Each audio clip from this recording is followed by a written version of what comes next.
अस्सलामु अलैकुम वरहमतुल्लाहि वबरकातुह। नहमदुहु व नसल्ली अला रसूलिहिल करीम, अम्मा बाद। My name is Muhammad Bashir. On this occasion of Republic Day celebration, I extend a warm welcome to visiting teachers, honorable chief guest, and my dear friends. I am grateful to my teachers who gave me opportunity to say something in this program. Republic Day is the beginning of Constitution. Republic Day is a voice of law. Today is 26th January and we are celebrating 76th Republic Day. At first I wish you all a very happy Republic Day. On this day in 1950 our Constitution came into force. The Constitution is the supreme law in India. Our Constitution is the largest written and large Constitution in the whole world.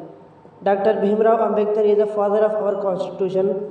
Jawaharlal Nehru, Shah Abdul Aziz, Tipu Sultan, Sayyid Ahmad Shahid, Hazrat Sayyid Shah Ismail Shahid, Mahatma Gandhi, Sardar Vallabhbhai Patel.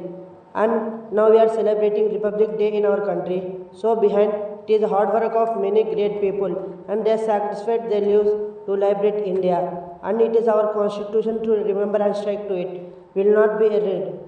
Republic Day is a message of unity and equality. We should always respect our Constitution. Today we are so lucky to live in a republic country. On 26th January has a national festival and to erase caste difference, gather in one place to uphold the Constitution prepared by our leaders. Jai Hind. Wa akhiru da'wana alhamdulillah.